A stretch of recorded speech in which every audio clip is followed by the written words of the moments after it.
Fala bem pertinho. Olá, meu amigo, minha amiga. Bem-vindos a mais um programa Sua Saúde, aqui no Jornal Itapema. E hoje nós temos uma convidada, meu amigo, vai dar o que falar, hein? Ela é uma celebridade aqui do Guarujá, uma médica celebridade, é uma pessoa super conhecida e super querida aqui do Guarujá. Eu vou fazer um suspensezinho para mostrar para vocês quem está aqui, para trazer para vocês quem está aqui. Mas primeiro eu quero falar com o meu grande amigo e companheiro de bancada, Freixo. E aí, Freixo, como é que tá? Boa noite, Marcelo. Tudo bem? Tá, é referência aqui na cidade, né? Com certeza. Tá todo mundo ansioso aqui. Todo mundo ansioso. E quando eu falei que vinha, o Freixo ficou felizão, né, Freixo? Já gravamos antes com ela. Gravou, né? Já gravei com ela, já. Já gravou. Eu queria dar uma boa noite especial pro meu amigo Murilo, que tá aí conosco também. O Cotoco, o grande Cotoco, tá sempre conosco aqui, né? O Arthur, né? Que o Arthur tá devendo a presença aqui na bancada do Sua Saúde faz tempo, né? Parece que tá fugindo. Hoje era um dia bom pro Arthur estar aqui, não era, Freixo? Hoje era um dia bom. Por favor, acompanhe a live aí. Arthur, manda perguntas pra nós, Arthur, porque fala hoje... que é do vizinho, né? Fala que é do vizinho, não precisa falar que é sua não, viu, Arthur? Um abraço especial também para todos, toda a equipe da CR Médica, que está aí sempre conosco, né? E para todos os nossos queridos telespectadores que estão sempre conosco aqui, toda semana no Sua Saúde. Mas, sem enrolação, né? Porque nós temos vários assuntos para tratar aqui hoje, e que realmente faz um tempão que eu queria trazê-la aqui. Hoje nós temos aqui conosco, no Sua Saúde, a doutora Daniela Samico. Olá, doutora, tudo bem? Olá, Marcelo, tudo bem? Primeiro, eu quero agradecer seu convite, ficar lisonjeada com as palavras Imagina! que você falou no início. É nada. E dizer que é sempre um prazer, um bate-papo aí com relação à minha área, para a população em geral, para a gente conseguir desmistificar as questões que a psiquiatria tem, né? Que é uma área nobre e sofrida dentro da medicina e que está cada vez crescendo mais. Não, com certeza, está crescendo e é uma área importantíssima. Aliás, eu acho que é uma área, não só uma área nobre, como é uma área muito discriminada, né? Eu acho que as pessoas têm um pouco, às vezes, até de preconceito, né, com a psiquiatria, né? Muitos pacientes, inclusive, né? E por desconhecimento, na verdade, né? Mas antes de falar da psiquiatria, Dani, eu queria que você falasse para nós quem é a Daniela Samico, não a doutora Daniela Samico, que grande parte da população do Guarujá conhece. Eu quero saber, não a psiquiatra Daniela Samico, e sim a Daniela Samico, que é mãe, a Daniela Samico, onde se formou. Quem é a pessoa Daniela Samico? Fala para nós aí, para que as pessoas possam saber um pouquinho, por favor, Dani. A Daniela Samico é uma garota, é carioca, sou carioca. Carioca, também não Mudei sabia não. Presidente Prudente com 3 anos de idade, fiz o meu colegial e a minha faculdade de medicina toda na UnoOeste, que hoje temos o prazer de ter a faculdade. Depois eu fiz 1 ano de aeronáutica, fui voluntária na FAB, como R2, e depois eu fui para saúde indígena. Fiquei 2 anos com Médicas Sem Fronteira, trabalhando com saúde indígena no Mato Grosso do Sul. Terminando esse trabalho, eu conheci um professor, nosso chefe, da psiquiatria em Campo Grande, na Universidade Federal do Mato Grosso do Sul.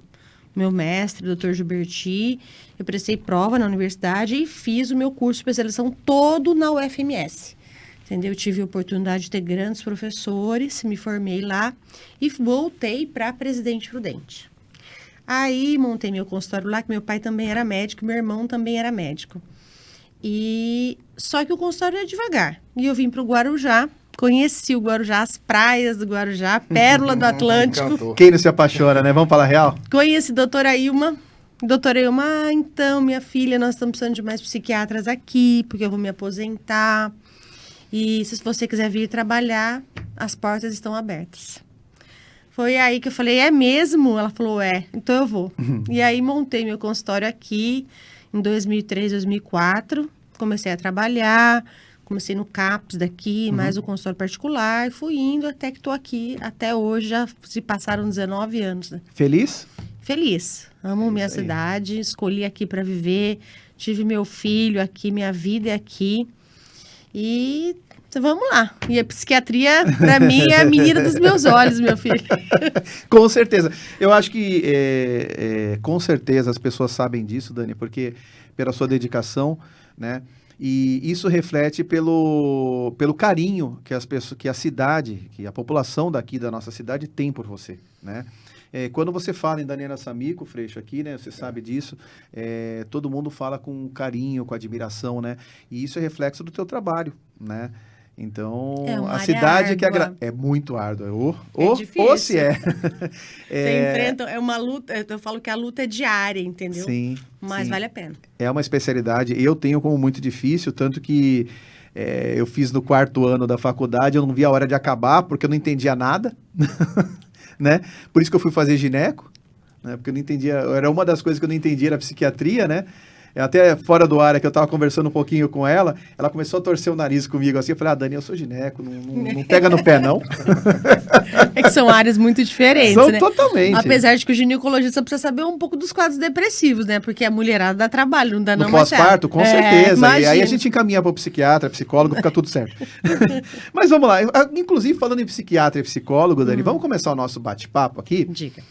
Qual que é a diferença entre o psiquiatra e o psicólogo? Porque, às vezes, as pessoas costumam fazer um pouquinho de confusão, né? Mas vou psiquiatra, vou psicólogo, para onde que eu vou? Enfim, qual que é a grande diferença entre os dois profissionais, Dani? Olha, o psiquiatra, ele fez a faculdade de medicina, ele completou 6 anos da faculdade de medicina, depois ele teve que fazer 1 ano de clínica médica e 2 anos de psiquiatria. Isso é o básico há mais ou menos 18 anos. O psicólogo, ele fez o curso de psicologia. Então, eu costumo brincar, a grosso modo, claro, né, porque a psicologia é vasta e ela ajuda muito com relação aos pacientes E psiquiátricos. é espetacular. Né? É que o psiquiatra está para o ortopedista como o fisioterapeuta está para o psicólogo. Eles caminham juntos, de mão dada, para ter progresso com relação ao tratamento do paciente. Então, quando me perguntam, doutor, eu preciso ir no psicólogo? Sim. Mas você não pode ter alucinações. Se você estiver alucinando, o conteúdo que você vai falar com o psicólogo, às vezes não progride.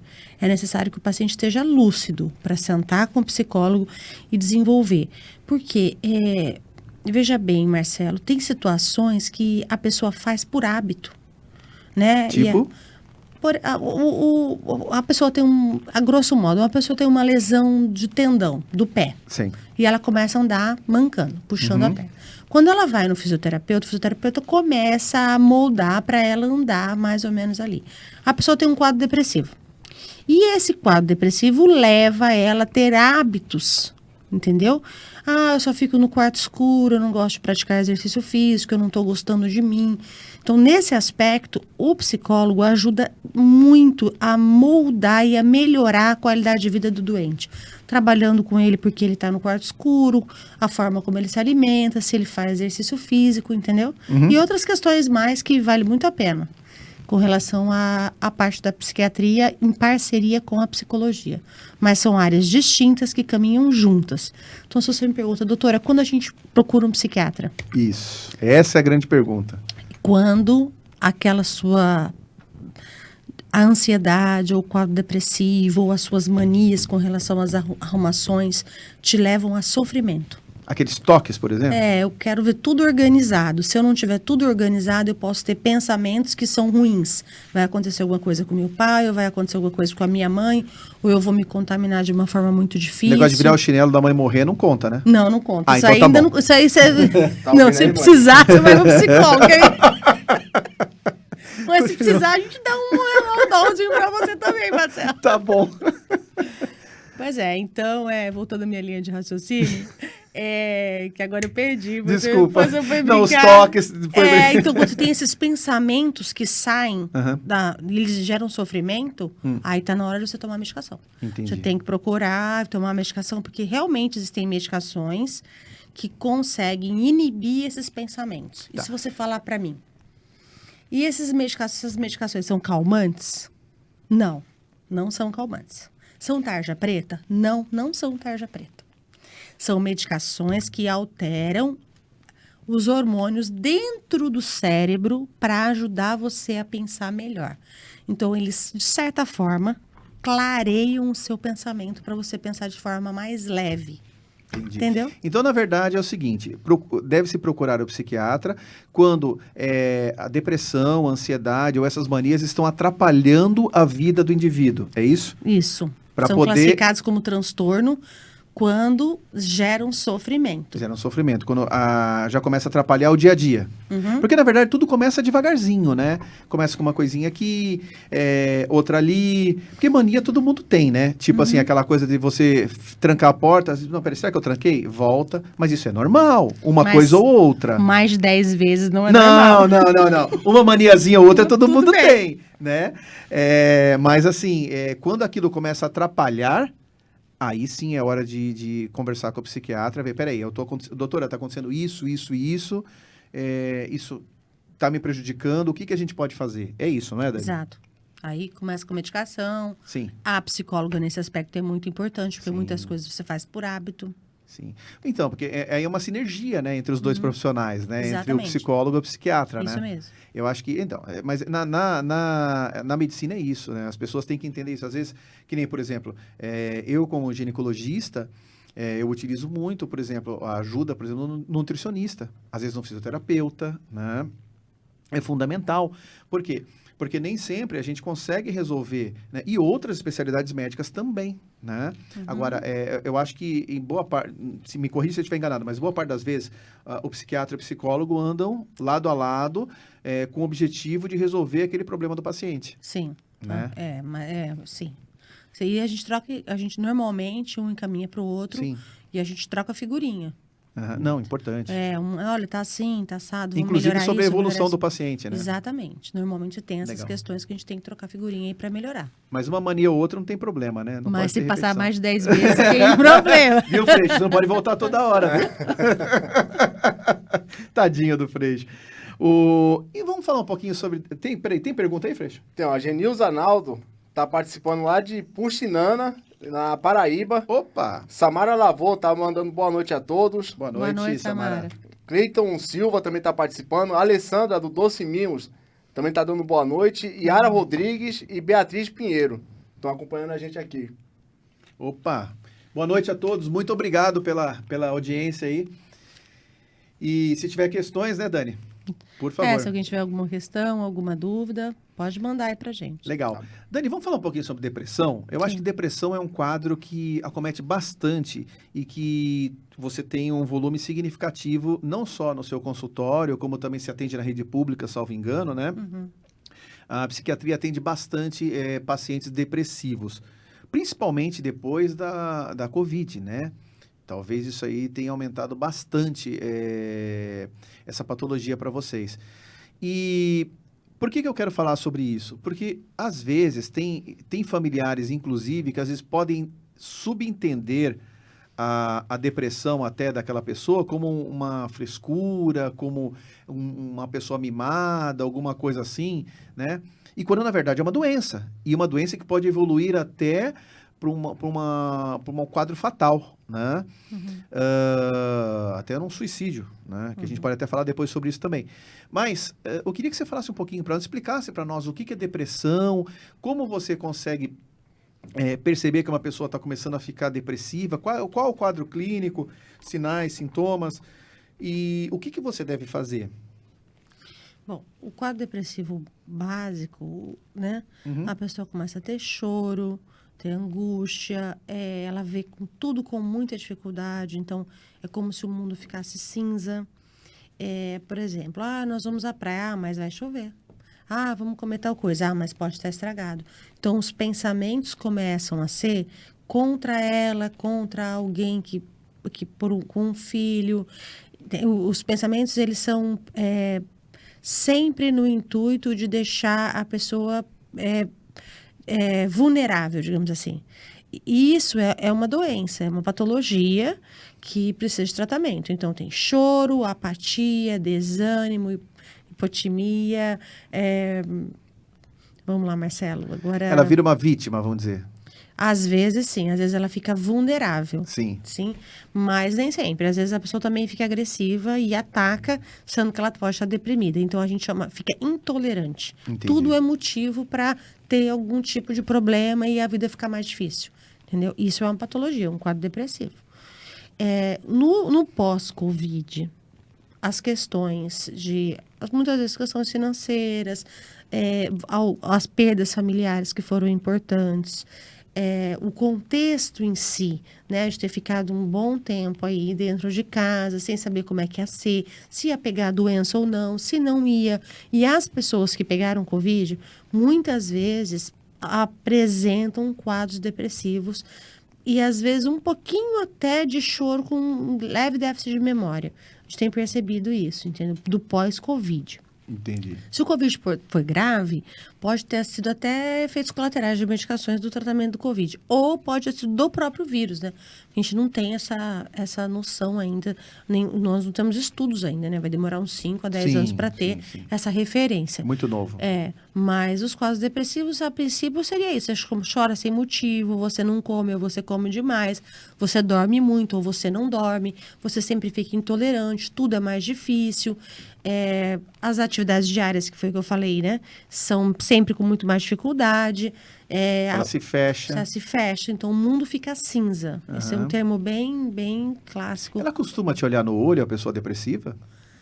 Ou isso não tem? Depende. Se a pessoa estiver muito melancólica, ela pode, às vezes, te olhar no olho.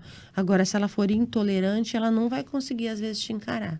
Depende muito da forma como ela está perante o quadro depressivo, entendeu? Isso aí é bem difícil, às vezes, de eu afirmar, olha, a pessoa não vai te olhar nos olhos. Tá. Não dá para especificar. Agora, você percebe que, como nós tivemos nessa época da Covid, esse isolamento, né? O famoso fica em casa, não foi aquele fica em casa se puder que falaram, né? Que aquilo é um absurdo, agora, né? absurdo, aquela bobagem que falaram no Jornal Nacional, né? Mas tudo bem, foi o fica em casa mesmo. E isso afastou principalmente os jovens das escolas. Eles tiveram aquela ensino remoto, né? Ensino remoto, virtual, né? EAD, boa parte das vezes. E esse tirar o jovem do convívio social, dissocializar o jovem fisicamente, né? Acho que seria mais ou menos esse o termo. Eu tenho um filho adolescente e eu percebi que para ele foi muito ruim. E eu acredito que boa parte dos jovens que iam para a escola e lá não só aprendiam, como também tinha essa socialização entre eles, eu acho que esses 2 anos foram muito ruins para eles. E eu percebi que meu filho, ele teve ele apresentou um quadro depressivo, está melhorando agora, graças a Deus. Mas assim, e eu acredito que boa parte dos jovens apresentaram algumas alterações devido à Covid, principalmente os jovens, tá? O que você tem para falar sobre isso? Você percebeu isso também, Dani? E se percebeu, como é que os pais conseguem identificar nos jovens? São só por esses quadros, por esse quadro clínico que você falou? Ou tem algum outro sinal que você percebe no seu filho que ele não está legal e você tem que acudir? Olha, Marcelo, para nós, a pandemia né, foi vista de uma forma. Para os adolescentes, para as crianças de 13, 12 anos, até para as crianças menores, até 16, 17 anos, o prejuízo foi muito maior. Porque o convívio social deles é só aquele, entendeu? Ele não consegue se divertir sozinho. Ele normalmente tem a escola, ou tem o futebol, ou tem o basquete, ou tem o inglês. São atividades sociais em grupo que realmente foi limitado, foi cerceado, acabou para eles esses 2 anos. Então, nós chamamos prejuízo educacional, nós chamamos aumento do quadro depressivo, aumento das automutilações e aumento, principalmente, das tentativas de suicídio. Ele vê a vida de uma outra forma. Sim. O adolescente, não. Para ele, tudo é mais intenso. Se você falar, eu quero água, agora não dá para ter água, vamos ter água depois. Mas por que ela não quer me dar água? Você entende? Exatamente então, isso. são coisas que eu fiz. E, às não me vezes, ama? Não quer me dar água porque não me ama? É uma coisa simples, não, é que não deu para eu pegar água agora, ou você vai pegar a sua água que eu estou ocupado, você entendeu? Então, tudo para ele é muito mais intenso. É preciso conversar com as crianças, com essa faixa etária. Olha, eu gosto de você, a pandemia acabou, vamos voltar a estudar. O aprendizado não pode ser cobrado, mas tem que ter aquela... não puxa tanto, porque a corda tá fraca. Se puxar demais... Arrebenta. Aí começa os quadros todos de automutilação, de pensamento suicida, às vezes de tentativa de suicídio. Na estatística, a gente vê que piorou esses quadros, sim, tá? Eu faço pronto-socorro também, né? E no pronto-socorro a gente vê que aumentou muito, principalmente em adolescentes. Sim. E o que você deve... Qual o primeiro sinal que você deve perceber no adolescente, no seu filho, que é um sinal de alerta? Opa, peraí. Porque boa parte das vezes, ô Dani, também com a Covid, os pais estão tendo que trabalhar mais, os pais estão tendo que se dedicar mais, às vezes não tem como conviver muito com os filhos, né? E o mundo mudou. O mundo mudou nesses últimos 3 anos, né? O que nós tínhamos 3 anos atrás, 3 anos e pouco atrás, e o que nós temos hoje. Então, assim, como é que os pais que estão tentando reestruturar a família novamente, financeiramente, tem que dar uma olhada nos filhos e perceber, tem alguma coisa errada com o meu filho ali. Porque às vezes ele não tem muito tempo para ficar e o filho tá pedindo ajuda. E qual o sinal esse sinal de alerta que os filhos estão pedindo ajuda e que se os pais não prestarem atenção e não socorrerem, pode dar um problema no futuro? O que você pode dizer para nós? Eu chamo a atenção muito para a parte de internet. Certo. Por quê? A diversão nesses 2 anos foi a internet. Sim. Foi videogame, foi essa parte digital toda. Com isso, as crianças ficam muito tempo ali. E aí começa a ter mudança de sono. A criança vai dormindo cada vez mais tarde. Ela às vezes troca o dia pela noite. Ela vai alterando a fome, porque você dorme menos, come mal, entendeu?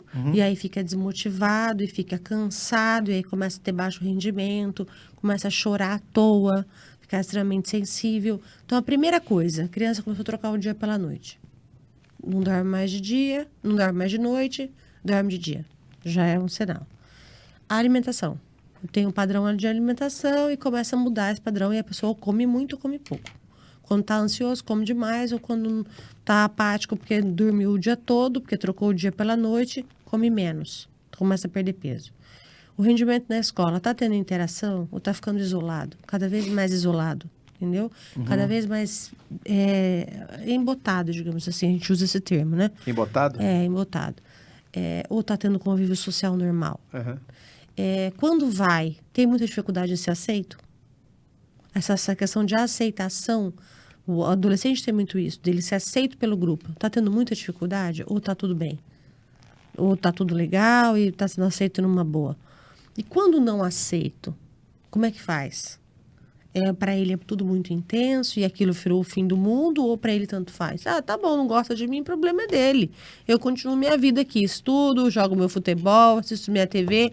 Se esse amigo não gosta, o outro amigo vai gostar e tá tudo bem. Entendeu? Ou não, para ele aquilo é prejudicial. E quando a gente costuma dizer que sofreu um trauma, não é bem um trauma, com relação quando você não é aceito pelo grupo, e você volta deprê e você, às vezes você, existe o risco de automutilação. É isso que eu quero chegar. Aí você tem que ficar prestando atenção com relação a esse ciclo. Fome, sono, aceitação social. Se para ele é tudo mais intenso. Quando começa a ficar muito intenso, chama para você, começa a ficar mais amigo do seu filho, entendeu? Conversar mais com o filho, tentar regular o sono da melhor maneira possível. Então, exercício físico no período da manhã, 10, 11 horas, tirar a cafeína no período da tarde antes do sono, tentar reduzir um pouquinho a internet. Reduzir não significa, não vai usar ou não vou tirar isso. Aos poucos. Se vai brincar jogar videogame até 1h da manhã, até umas 10h30, vamos tentar negociar aí o horário para não perder o sono. Entendeu? E tentar regularizar essa parte.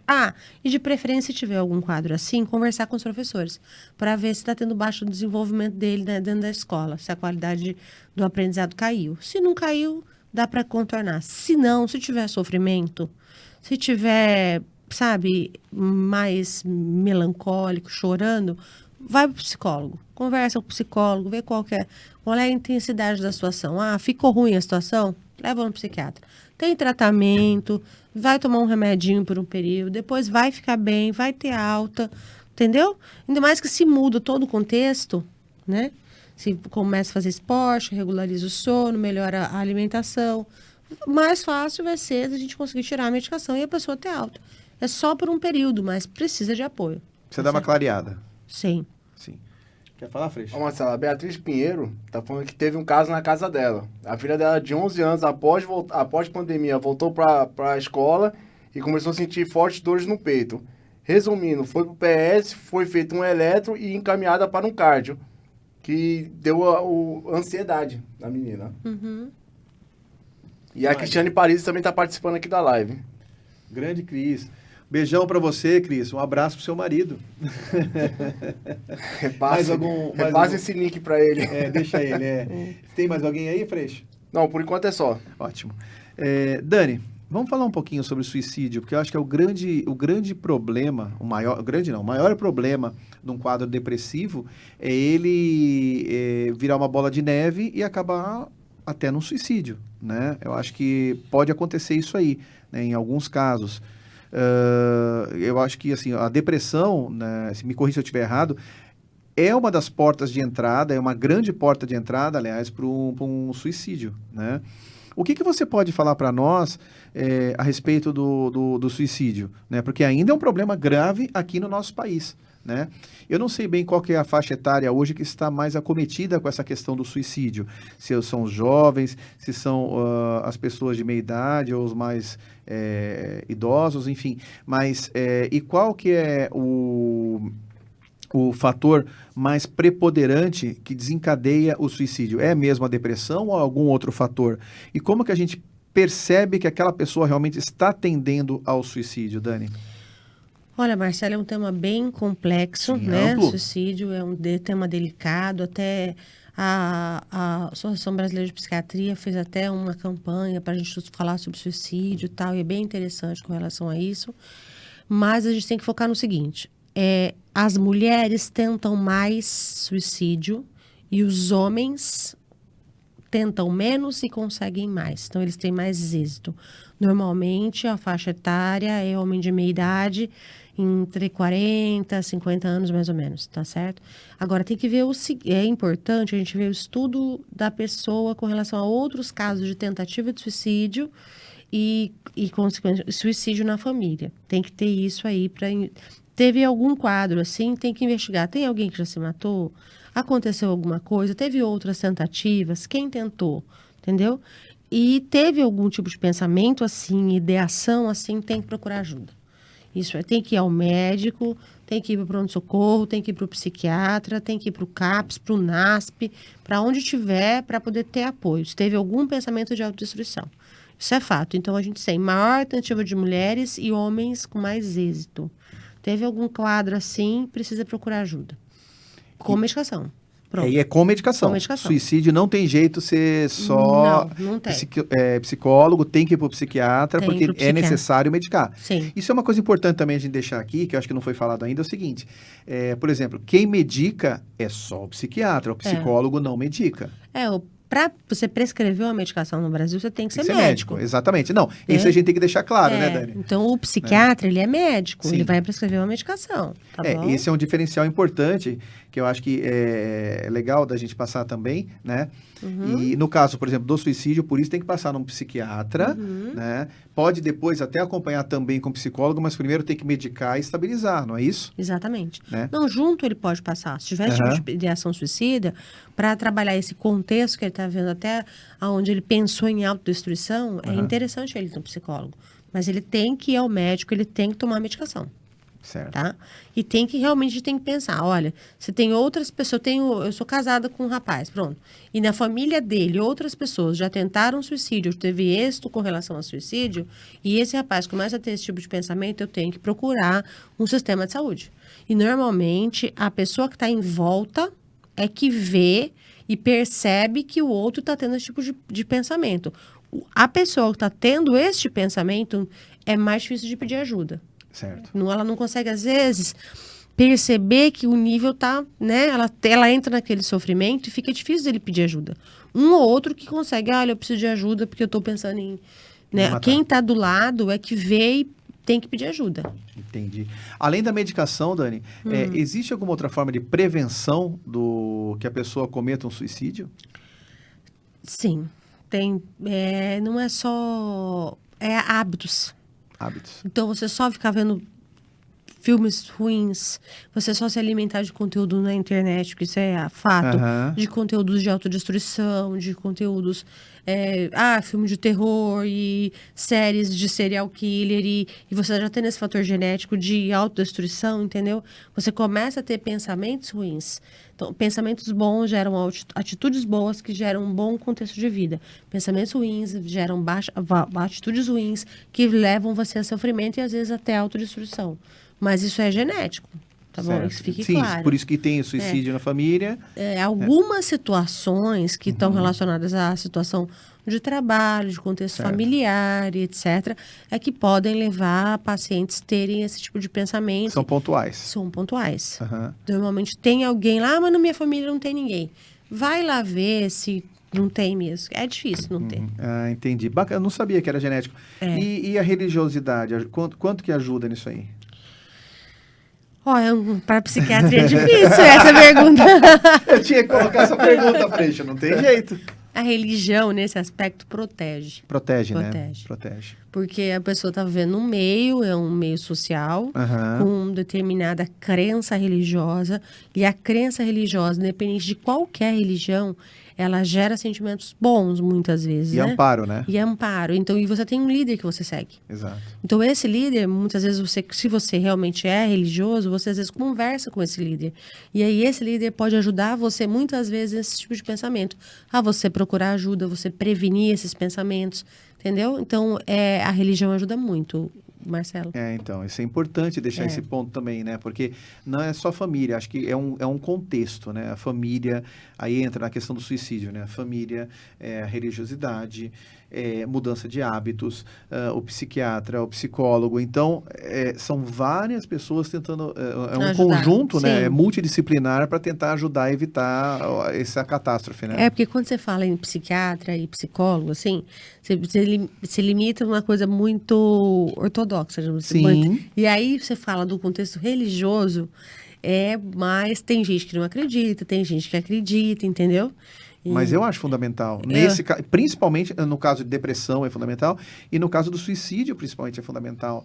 Porque eu acho que o amparo para aquele indivíduo que está com aquele pensamento autodestrutivo, que esse é o fim da linha. Esse né? Isso aí é uma coisa que, assim, quando o indivíduo chega nesse ponto, não tem mais para onde ir. Né? Então ali você tem que fazer absolutamente tudo, tudo que você puder, todos os recursos que você tiver realmente para evitar aquilo, né? Então acho que eu penso assim que a religiosidade também nesse caso protege muito, porque ela vai não só a questão de fé, mas a questão também do grupo religioso, que ele tem esse viés de acolhimento, né? E ele vai provavelmente vai ajudar a diminuir, a diluir aquele pensamento autodestrutivo daquele indivíduo, né? Protege mesmo. Protege bastante, né? Eu acho que tudo que vier para ajudar a tirar isso aí é bom, porque o suicídio realmente acho que é uma perda muito grande. Básica, a atividade física ajuda a sair desse quadro depressivo? Ajuda bastante, né? Tanto quanto a religião. Então, ali... Para. Só que tem que ver porque as atividades físicas hoje, o pessoal tomando muito complemento, está tomando muito hormônio, e aí esses hormônios alteram a forma de pensamento, E às vezes deixa a pessoa agressiva, e se ela tiver uma história genética de autodestruição, ela vai fazer. Pode potencializar. Pode potencializar. Esse é o problema. Esse é o grande problema. Então, tudo tem que ser, né? Drogas também potencializam, né? Muito. As drogas aliás, quando você tem um estimulador, você tem um depressor. Acabou. Sim. Tanto do hormônio, quanto as drogas, cocaína, crack, maconha, haxixe, tudo isso é um estímulo, né? As drogas sintéticas, depois vai ter depois do estímulo. Você dá o pico, depois você vai parar a droga de fazer efeito. No efeito no seu organismo, e você vai ter um quadro depressor. Nesse quadro depressor, você começa a ter pensamentos de autodestruição, de o que eu estou fazendo no mundo, que eu estou acabando com a minha vida, e etc. E acaba aumentando e potencializando muito os quadros depressivos com risco de suicídio. Então, normalmente, às vezes, a pessoa suicida depois de usar droga. Exato. Os dependentes químicos, sim. Sim, então. E aí tem gente que quer liberar, né? Não, eu acho que o país hoje a gente prometeu Não. falar sobre Eu não vou isso. entrar em política. Não é questão de entrar em política. Nós Mas eu prometemos acho. não falar sobre Não é isso. questão disso, mas eu acho assim que o uso de droga é totalmente proscrito. É uma coisa que você não pode usar. Eu acho que o país não tem educação suficiente para ter liberação de droga. Tá certo? Não tem. Não tem O condição. Brasil não é um país hoje que tenha educação suficiente, tá certo assim? Educação básica mesmo, de política, de liberação de droga. Não tem. A gente já tem um quadro grave. Nós já temos tantos problemas de saúde pública. Exato. Né? Mais esse. Né? Né? Entendeu? Liberado. Não tem condição. Não tem Acho condição. que vai estourar a saúde pública de um jeito irreversível. Né? Para a Enfim, psiquiatria, isso é bem complexo, né? também, né? Também. Enfim. Bom, vamos falar de um outro tema legal? Transtorno de déficit de atenção e hiperatividade. Hoje é coqueluche do momento, isso aí. Transtorno moda, de- né? ninguém- Era aquela criança que era chatinha na classe, né? Ninguém diz, esse moleque é agitado, dá-lhe uma surra, tal, não sei o quê. Hoje já sabe que não é isso, Não, né? hoje ele é hiperativo. Hiperativo. O que você pode falar disso aí pra nós, Dani? Olha, o transtorno de déficit de atenção e hiperatividade, eles classificam em 3, né? É. Ou a pessoa é hiperativa, que ela não consegue ficar parada, Aham. ela tem rendimento, ela capta as coisas, ela é uma esponja. Inteligentíssimo. Inteligentíssimo, mas ele não consegue ficar parado. Ele faz isso, ele faz aquilo, entendeu? 2, 3 coisas ao mesmo tempo. 2, 3 coisas ao mesmo tempo. Aham. Isso a gente classifica, a grosso modo, de hiperatividade. O déficit de atenção é aquela que você coloca para a pessoa fazer determinadas funções e coloca para fazer determinadas funções e ela não faz, tá certo? Ela não consegue ter foco para fazer, por exemplo, determinado endereço. Fulano, vai de Guarujá a Vicente Carvalho. Mas onde é mesmo? Guarujá, Vicente Carvalho, entendeu? Aham. Então, a gente costuma, né, questionar, será que ele não tem um déficit de atenção para ele não conseguir tal determinada situação? E o terceiro é aquele que é hiperativo e tem déficit de atenção. Então, ele é agitado, ele não fica quieto, ele não tem dificuldade com relação ao aprendizado. O raciocínio dele é tão rápido que ele não consegue focar em nada, não aprende nada. E existem medicações hoje para ajudar A bastante. famosa Rita. E outras, né? Tadinha. Mas e que ajuda, sim, ao aprendizado, foca a pessoa Aham. e métodos de aprendizado diferentes, né? Que podem ajudar, porque às vezes o método tradicional não é o método que o TDAH leve vai aprender. Nem tudo tem que tomar medicação. 10, 20% não. Às vezes é só você mudar o método de aprendizado dele, que aí ele consegue aprender, entendeu? São formas diferentes. Mas a gente sabe que o ganho com relação à medicação no transtorno de déficit de atenção é importante. Ele melhora a qualidade de vida do doente, sim. Mas ele também é um estimulador, né? Sim. Então, você depois tem um quadro depressor. Tem que ver isso também. Sim. E assim, e não é para a vida inteira também, né? Ele vai tomar por um período, né? Exatamente. E com o desenvolvimento ele pode abrandar o quadro, né? Sim. Normalmente a gente prescreve só durante as atividades mesmo curriculares, ou se for trabalhar durante o trabalho. Então, é de segunda-feira, sexta, sábado, domingo não toma medicação, faz exercícios mentais mesmo. Faz palavras cruzadas, tenta focar, assiste o filme, tenta contar, lê o livro, fecha a página e tenta contar. Então, são exercícios que a pessoa vai tentando fazer para melhorar a qualidade, entendeu? Da linha de raciocínio dela. Então vamos falar de outro transtorno aqui. Transtorno da ansiedade generalizada. TAG. E aí? E aí que todo mundo tem um pouco de TAG. Ó, na boa, todo mundo tem um pouco E de aí, tudo, né? Se você for ver, né, Freixo? E aí eu tive TAG antes de vir falar aqui, só porque é por causa da entrevista, tô brincando. Olha Transtorno de ansiedade Você generalizada. achou que ia ser igual? Hã? Você achou que ia ser igual Como assim? a entrevista de ontem?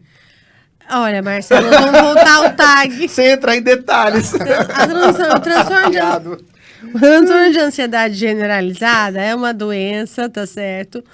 Que ela é comum, tá? 40% mais ou menos dos quadros psiquiátricos. E quando não tratada, ela evoluindo muito, ela pode chegar até uma crise de pânico. Porque você fica muito ansioso, você não consegue... Mas tem que tomar cuidado para não ter diferencial de transtorno de déficit de atenção e hiperatividade, né? São diagnósticos diferentes. Sim. Então, a pessoa fica muito ansiosa, ela não foca em nada, ela entrou na casa dela, ela deixa a chave num lugar, deixa a carteira em outro, o celular em outro, a bolsa em outro, a comida em outro. Ah, onde eu deixei o celular? Ah, mas onde eu deixei a chave? Ah, mas por quê? Ela fez tudo, mas não prestou atenção em nada. Isso Eu é conheço clássico. uma pessoa assim. Isso é clássico do transtorno do TAG, transtornos de ansiedade generalizada. Então, quando você for focar, que você não está ansioso, você consegue, eu vou deixar a chave aqui, vou arrumar meu celular aqui, a chave do carro vai estar aqui. Às vezes, a rotina para o transtorno de ansiedade generalizada é muito bom. Você tem o mesmo lugar para botar a chave, você tem o mesmo lugar para deixar o celular, o mesmo lugar E se para... a pessoa não gostar de rotina? Ela vai sofrer um pouquinho mais, né? Porque vai pagar o preço, né? Então, no TAG, a psicoterapia é importante porque ela ajuda as técnicas respiratórias para a pessoa respirar melhor, entendeu? Ficar mais centrada, não ficar... As ideias são muito rápidas e a pessoa muitas vezes se atropela com relação à linha de raciocínio. Uhum. Mas tem tratamento, tem cura, tem autocontrole, tem controle com relação à psicoterapia, à medicação. O autocontrole é difícil. E o exercício físico ajuda muito no tratamento de transtorno de ansiedade generalizada. 80% é exercício físico. Você colocar a pessoa para correr, nadar, pedalar, você consegue baixar o nível de ansiedade da pessoa muito, entendeu? Uhum. Às vezes não é só medicação. Você vai entrar com uma dose de medicação alta, você consegue dar uma metade da dose se a pessoa se esforçar com relação ao exercício físico, à prática de esporte, seja ele qual for. Sim, a prática de esporte para tudo, né? Né, Freixo?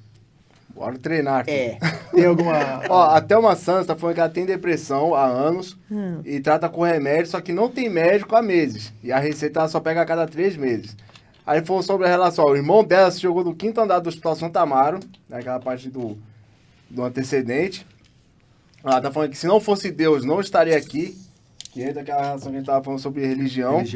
E ela tá falando que era muito bom quando eu tinha psiquiatra e terapeuta no SUS, né? Aqui na cidade. Mas tem. Tem psiquiatra. Tem psiquiatra, É o que ela tá sim. passando aqui. É que eu não sei a história dela, claro, de vida, né? Então precisa de uma consulta para avaliar a situação toda. Mas existem CAPs, CAPs 1, CAPs 2, CAPs 3. No PAN tem interconsulta psiquiátrica, no São João tem interconsulta psiquiátrica e na Enseada também. É que o volume de pacientes que a cidade do Guarujá tem é enorme. Inclusive, comparado a outras cidades da Baixada Santista, é bem difícil, entendeu? Para o número de psiquiatras que tem. Mas não significa que não tenha. Tem sim, tá certo? Então, nós estamos à disposição para atendê-la da melhor maneira possível. Olha aí. O que mais, Freixo? Ó, Fernanda Bisaco tá falando que perdeu a avó dela há 10 anos atrás e sempre quando chega próximo dessa data, ela fica fica chorando muito aqui. Queria saber como pode fazer para melhorar essa depressão dela. É só nesse período, quando da perda da avó? Ela relatou aqui. Então, se for só nesse período, a primeira coisa, não vamos... eu costumo cultivar, né? A morte. Porque a pessoa perde um ente querido e fica naquela, eu vou...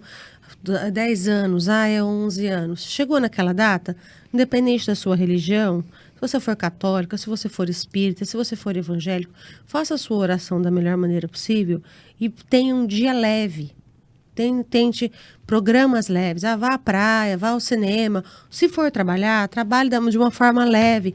Não fique cultivando a perda. Porque se foi há 10 anos atrás, a avó dela não tá mais aqui, né? Entendeu? Então tem todo esse mecanismo.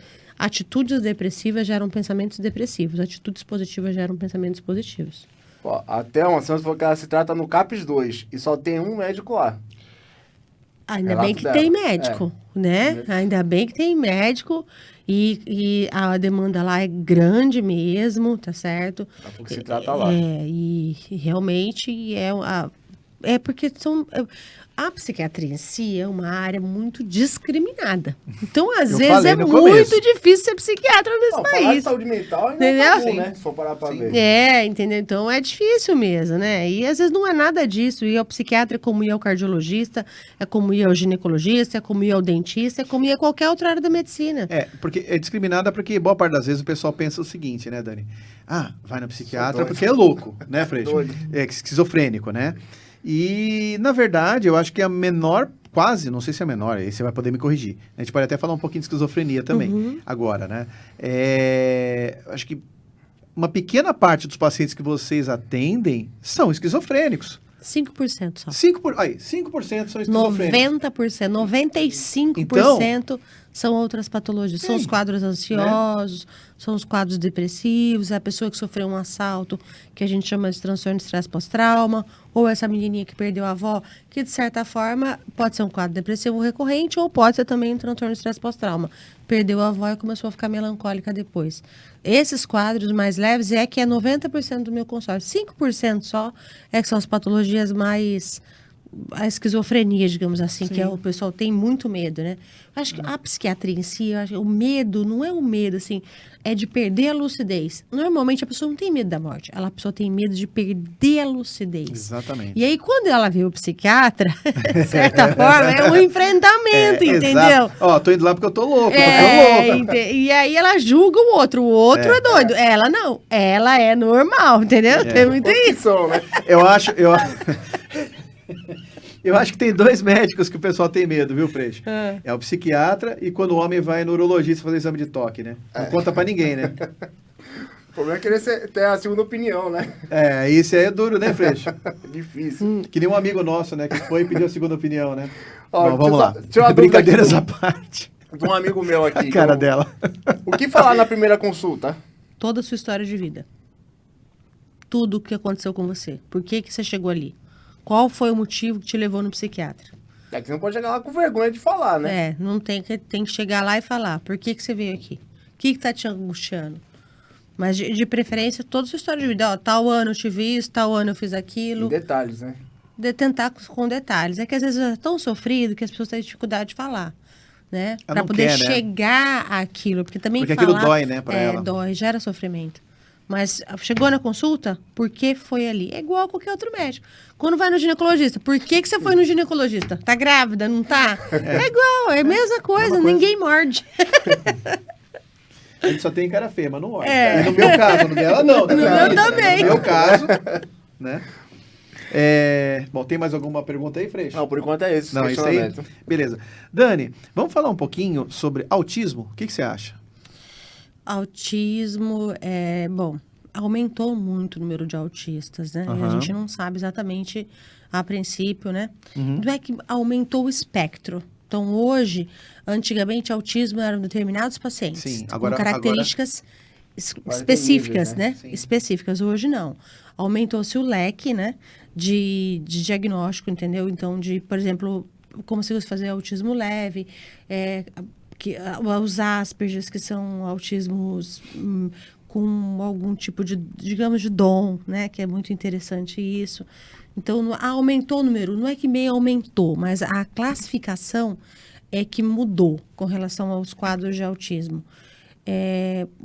Como é que a gente pode começar com o autismo? Se os pais virem algum tipo de alteração mais intensa, que seja prejudicial na fala, na forma de andar, tiques, manias, né? Tem que levar o pediatra e o pediatra vai avaliar. E se o pediatra achar que tem algum sinal, alguma coisa, ele vai... No desenvolvimento neuropsicomotor da criança, ele vai encaminhar para o neuro ou para o psiquiatra. Mas nem tudo é autismo, gente, que fique bem claro, né? Às vezes a criança balançou a mão ou andou de ponta de pé porque está brincando, é autista. Não é isso, tá certo? Agora, se está muito em dúvida, procura o colega pediatra que ele vai avaliar e vai encaminhar para o psiquiatra e para o neuro. E o que mais você acha que a gente pode falar de autismo, Marcelo? Sobre, assim, tem vários graus de autismo, Sim. nós sabemos, né? Os graus mais leves, com medicação, a pessoa consegue ter uma vida normal? Sim. Os graus leves, claro. Tem até um jogador de futebol que ganhou várias bolas de ouro, né? Então, não só jogador de futebol, a gente tem hoje colegas médicos, tem Sim. advogados, e eu tenho pacientes que inseridos em locais de trabalho, ótimo, entendeu? E um alto desempenho, são pessoas extremamente focadas, que têm boa produção, boa qualidade profissional, e é muito legal isso. Uma patologia assim não é determinante para a pessoa não estar qualificada, não. Muito pelo contrário, viu? Essas pessoas, quando são estudiosas e dedicadas, elas são excelentes, tá?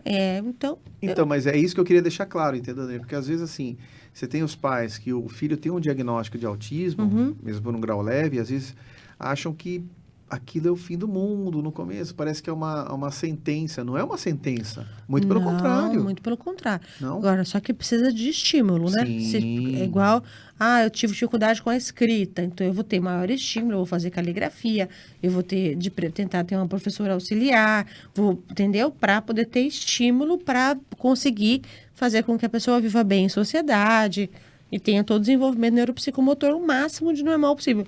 Porque às vezes o autista leve, ele não precisa de medicação, muitas vezes ele não precisa, e às vezes precisa, mesmo sendo leve. E a maior falha ali é com relação à sociabilização. Ele vive bem, tudo, mas na hora de ele se sociabilizar, ele fica meio... Retraído.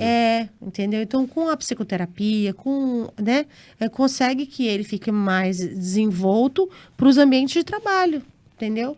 A casar, a ter filhos. É bem legal Vida normal. isso. Vida normal. Exatamente. Isso que é importante deixar claro, viu, Dani? Porque a partir do momento que os pais entenderem isso, lógico, hoje com a internet também fica muito mais fácil, né? Hoje a informação, graças a Deus, né? Nós não temos controle nenhum, né? Nós temos uma liberdade. Agora também, a informação pode ser boa ou pode ser ruim, né? Tem que ver a fonte, né?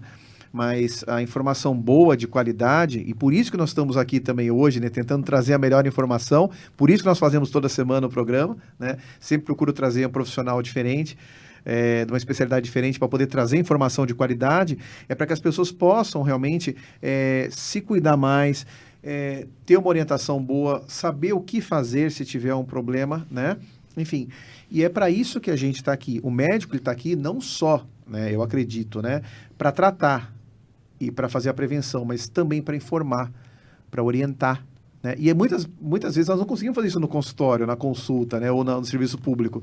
Então, até agradeço, né? Não acabou ainda não, calma. Até agradeço, né, a sua vinda aqui, porque eu tenho certeza que hoje você está passando várias informações que as pessoas vão falar, peraí, mas pode ser isso, pode ser que a doutora falou ali, poxa, vamos ver, vamos atrás. E ali você vai pegar um quadro inicial que vai poder ter um tratamento que, se deixar prolongar, às vezes vai ficar muito mais difícil, né?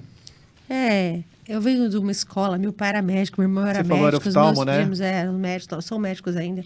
Quase um hospital dá para montar ali, Dava, tem várias viu? especialidades. Uma policlínica com várias especialidades. Você viu? Meu pai e minha avó brincavam que quem não nasceu para servir não serve para viver.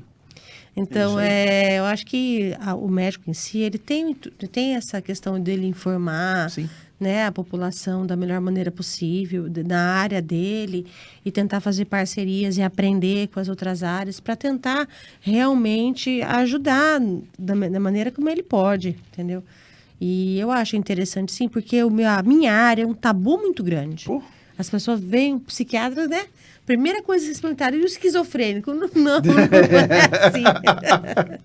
Existem quadros de esquizofrenia, mas a esquizofrenia melhorou muito com relação ao tratamento. Então, são várias medicações que ajudam muito com relação à qualidade de vida. Os mais comprometidos só, que é a esquizofrenia bifrênica, que não trabalha, o restante consegue desenvolver, consegue viver bem, entendeu? Tem tratamento. Nossa, é muito bom mesmo. E cada ano melhora mais a qualidade de medicação. Sim. E essa história da globalização, o que o cara lança na Espanha, o que o cara lança na Inglaterra, a gente consegue ter acesso, entendeu? A isso. Isso melhorou muito. A ver novos estudos, a aprender, a discutir. atualizar, né? E a falar com o colega, vamos ver como é que faz. Então, ajudou bastante a comunicação, né? Sim. Tem...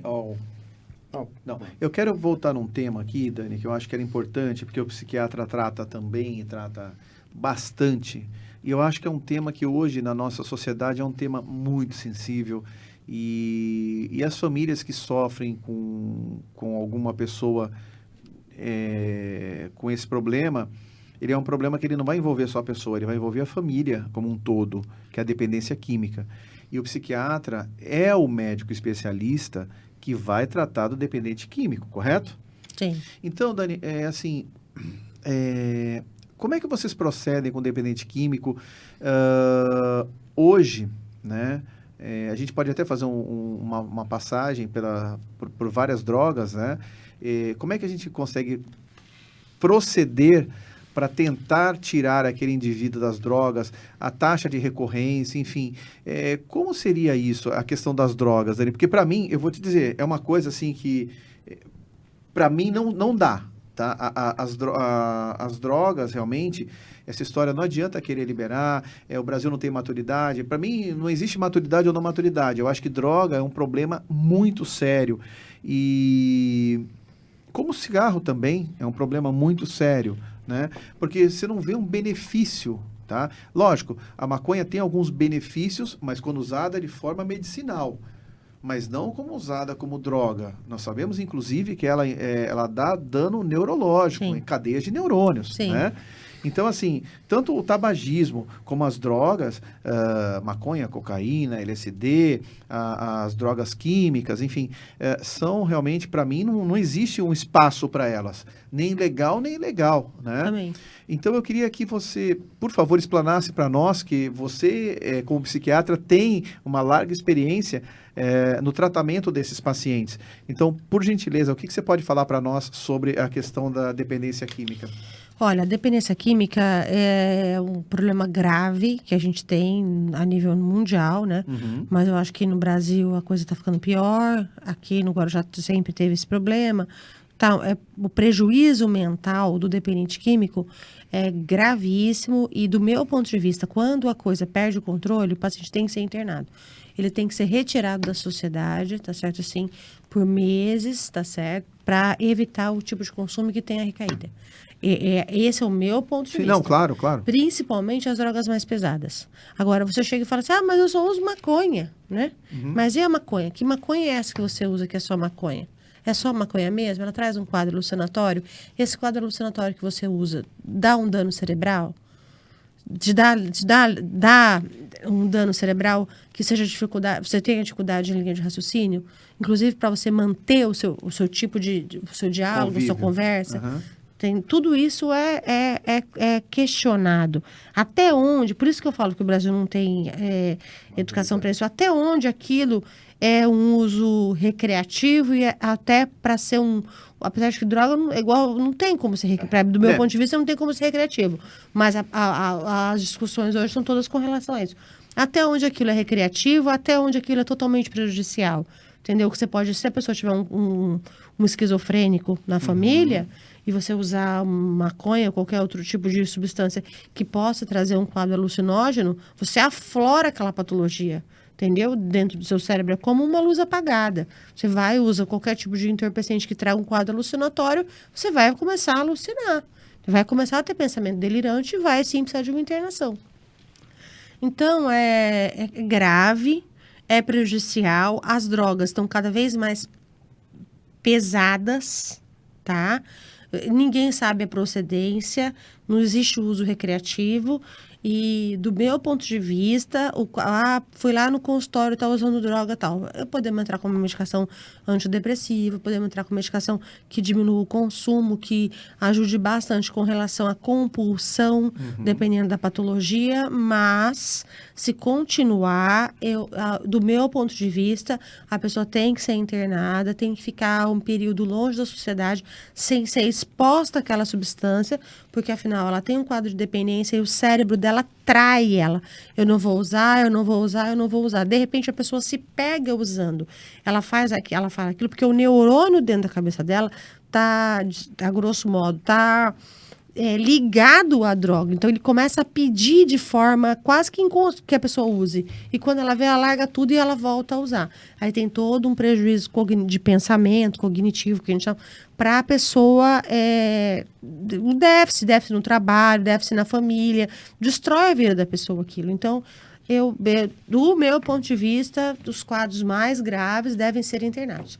Aliás, não é nem caso grave, viu? Do meu, já é o médio mesmo. Não teve controle, não tomou a medicação, não conseguiu se segurar e está entrando em quadros psicóticos, tem que internar. Tá bom? Sim. Eu sou meio radical. Não, mas eu acho que tá certo. Eu acho que assim, porque o grande problema ali é o seguinte: o que a pessoa busca com a droga, né? Na verdade, as drogas, elas estimulam a produção de dopamina, serotonina, né? Dá aquela sensação Barato, de euforia, exatamente. barato, né? Então, só que depois, é como você falou, toda excitação traz uma quadro de depressão, né? E aí o cérebro pede mais. E aí, o que acontece? Não, mas eu quero aquilo de novo, porque o cérebro ele vai... é a famosa zona de conforto. A famosa zona de conforto. É aquela história, poxa, eu tenho aqui, vamos supor, eu tô aqui deitado assistindo uma série. É gostoso. Não é gostosinho, Dani? Ficar deitadinho, assistindo uma série e tal, não sei o quê. Poxa, mas eu tenho que trabalhar, mas se eu puder postergar mais um pouquinho, tá tão legal, pô, vou assistir mais um capítulo. O cérebro fica para nós, fica aí mais um pouquinho, fica aí mais um pouquinho, fica aí mais um pouquinho, por quê? A zona de conforto é gostosa. Só que enquanto você tá na zona de conforto, você não produz. Nada cresce. Você só vai crescer quando você sair da zona de conforto. E o grande problema das drogas, o que eu enxergo aqui é o seguinte, por exemplo, onde que é a zona de conforto? Pô, a hora que você tá chapado de dopamina, serotonina, os neurotransmissores, me fala e algum outro se tiver também. Não, eu tá sou ruim nessa parte, Não, tá? Eu sou tá- ginecologista não. só. A minha parte é estrógeno e progesterona. Mas enfim, dopamina, serotonina, você tá ali encharcado. Então, você tá maravilhado, você tá, nossa, que delícia. Só que a hora que isso desce, você saiu dali. Então, o que teu cérebro faz? Não, eu gosto daquilo. Então, ele vai buscar mais. E você sabe onde buscar. Então, você volta para sua zona de conforto de novo. Dopamina, serotonina. Só que, na verdade, vai chegar uma hora que você vai começar a destruir o teu cérebro. Como, por exemplo, o usuário de crack. Como, por exemplo... Não é nem no crack só. Não, tô dando um exemplo, LSD, né? os sintéticos. Os sintéticos, então... As drogas sintéticas, cocaína, então, nem se fala. Tá? Né? Destrói cérebro, Hoje neurônio. tá aquele negócio de loló, né? Que é como se fosse o lança-perfume. O lança-perfume é antigo, né? Esse aí é desde a época do Mas Jânio não Quadros. não é lança-perfume puro, né? Eles fazem não. uma mistura lá que queima as vias aéreas, Então. né? E teve até óbito. Teve uma época que a gente estava tendo óbito em adolescentes aí por uso dessa substância aí. Porque queima vias aéreas, é depressor, dá crise convulsiva, entendeu? Então é grave isso, né? Fora a destruição neuronal que acontece. Né? E que as pessoas têm que entender é o seguinte, a partir do neurônio, você não mata um neurônio. Quando você mata o neurônio, você mata a cadeia. Né? E a partir do momento que você destruiu o neurônio, não regenera. Você matou. Destruiu acabou, ele não volta mais. Não volta mais. O cérebro, ele se desenvolveu, então dali em diante você só perde, você não ganha mais. Cérebro, rim e coração. Exatamente. Né? Não se regeneram mais. Então, por exemplo, na pele, vamos supor, a pele regenera, o fígado regenera, outros órgãos regeneram, mas esses três não. Então, a partir do momento que o indivíduo está usando droga, ele está matando o seu cérebro. E a partir do momento que ele está matando o seu cérebro, ele está se matando. E aquilo, e ele também tem um outro fator, né, Dani? A dose que você usa hoje, daqui a algum tempo, ela vai ter que ser maior. Porque ele não vai produzir a quantidade efeito, né? de dopamina e de serotonina que você produz com aquela mesma dose. Por exemplo, cocaína. Você usou, um grama, não sei, hoje. Daqui, alguns meses, vai ter que usar, não sei, 2 gramas. Eu tô chutando, nem sei 3 quanto. vezes mais, e assim nem sei quanto que usa. E o quadro de dependência vai ficando pior, exatamente. até que perde o controle. Até que perde o controle, até que vai ter uma overdose, ou a depressão é muito grande, enfim. Então, quer dizer, não tem benefício, na verdade, real. É uma ilusão, né? E fora que você vai acabar não só com a sua vida, como da vida da sua família, na grande maioria das vezes. Por isso que é importante não usar. Mas, se infelizmente já estiver, procurar com urgência um psiquiatra para poder fazer o tratamento e sair disso o mais rápido possível. Procurar, ou internação. Não, o psiquiatra que vai, né? Vai Tirar ele orientar. da sociedade, porque da sociedade que eu digo entre aspas, porque o meio favorece o consumo, Sim. entendeu? Então, Sim, o não meio dá. favorece o consumo. Tem que ser Até poder desintoxicar, né? Poder sair e estimular outras coisas para que possa realmente trocar aquele hábito por outros, né? Olha, tem um grupo também que é o NA e o AA. Eles ajudam muito com relação aos quadros de dependência química, tá certo? Você tem apoio do NA e do AA, para principalmente depois de uma internação, eles têm bons resultados. O NA eu não conhecia. O Narcóticos Narcóticos Anônimos. Sim, É, eu não conhecia. é interessante. Você sabe o Eles número, têm- alguma coisa? Não. Não sei. Tá bom, Decora, na internet assim, acha, né? Decora eu não sei, mas Aham, eles... legal. O maior êxito que a gente tem dos quadros de dependência química são essas pessoas que procuram esses grupos. Certo. NA, os grupos de autoajuda depois das internações. Pelo apoio, pelo acolhimento. Porque você vai encontrar outras pessoas que tiveram a mesma Exato. patologia e aprenderam a não recair. Você tem que, eu tenho essa doença, então eu vou procurar, eu vou me disciplinar, eu vou assistir, eu vou aprender a não fazer mais isso, porque isso vai destruir minha vida. E tem jeito, viu? Tem tratamento, sim, e tem bastante gente que consegue sair disso. Legal. E se você recomendar internar e o paciente não aceitar, como é que faz? Aí, o que eu faço? Eu transfiro a responsabilidade para a família.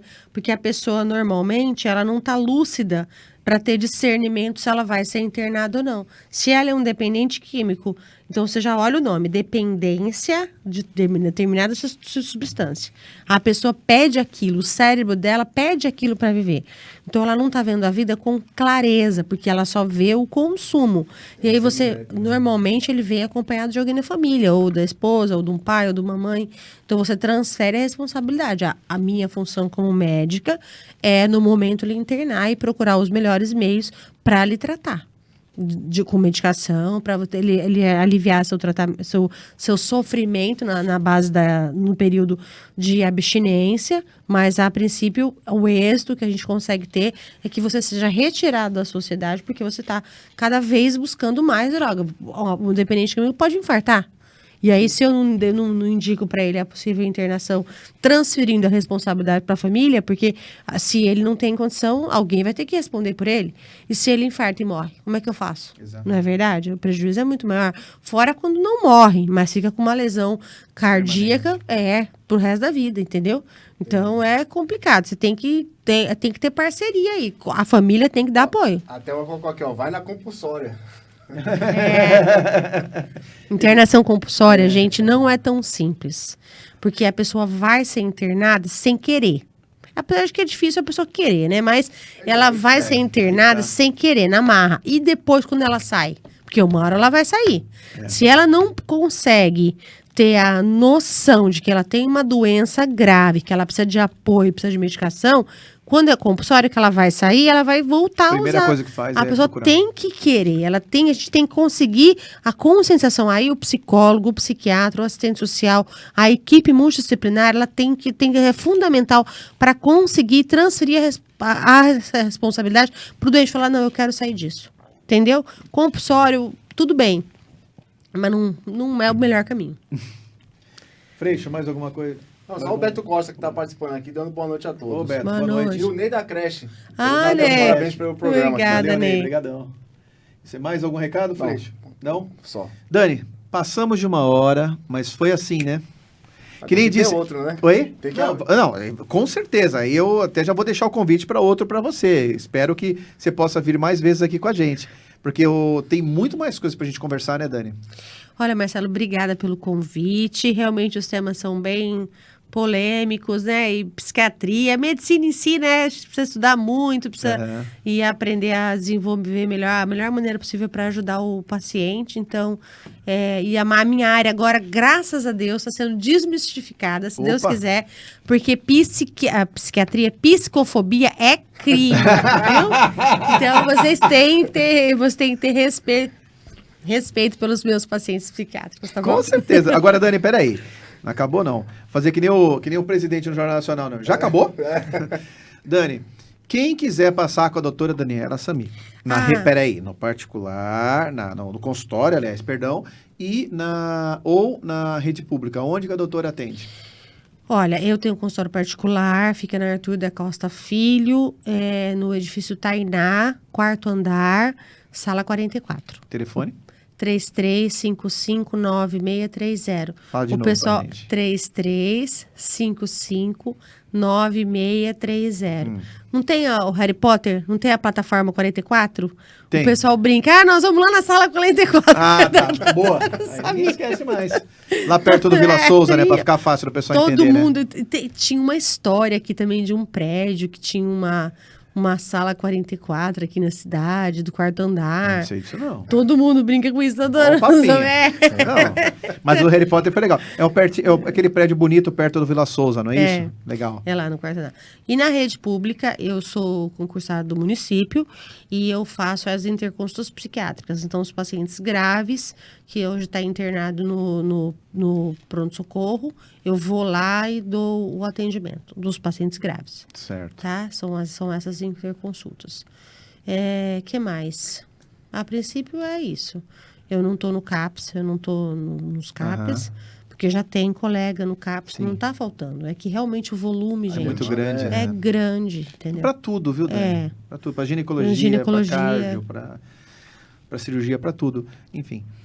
Mas, fala, pode falar. Esses leitos até, que são leitos de curta permanência, teve tentativa de suicídio e tal, não pode ser longa permanência, né? Pelo governo do estado, que não pode. Então, é curta permanência.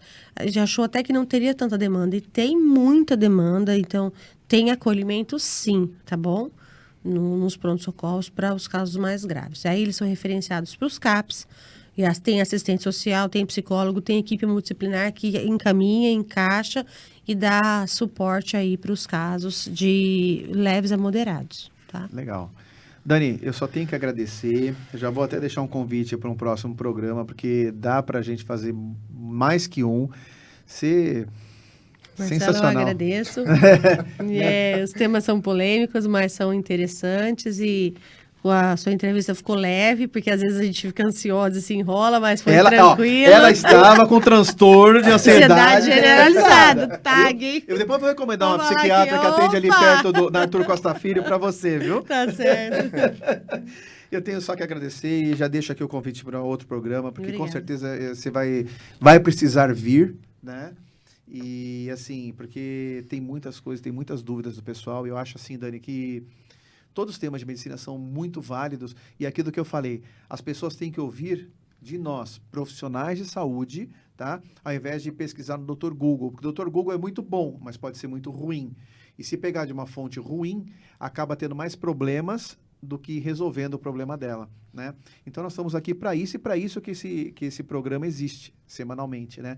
Para que a gente possa realmente passar informação de qualidade para as pessoas, para que as pessoas possam se ajudar. E agradeço de coração você e todos os colegas que vieram aqui até agora e os que virão também, né, Freixo? Virão. Bom, quero agradecer também ao meu irmão Freixo, que está aqui sempre conosco, né? Junto, cara. O Arthur, né, que está fugindo. Hoje era bom para o Arthur estar aqui, né? A gente poderia ter feito um estudo de caso. Tem que fazer um link com ele. Ô, Lá. e... Ó, até uma Santos, perdão, tá falando que pena que acabou o programa. Pois é. É que nem eu falei, que nem o presidente falou no Jornal Nacional. Já acabou? Né? E obrigado, Thelma, pela participação. Obrigada, Thelma. A todos que participaram também. Murilão, que está aí sempre conosco, né, no background. O Cotoco, que está aí A sempre lenda. conosco também. A Lenda, que está aí conosco sempre. Toda a equipe da CR Médica. A Jo, minha esposa, que está aí acompanhando. Minha mãe. E a todos que estão todas as quartas-feiras conosco aqui no Sua Saúde. Eu quero deixar um grande beijo para vocês e agradecer de coração e dizer que até semana que vem, no mais um programa Sua Saúde aqui no Jornal Itapema. Um forte abraço. Abraço, pessoal.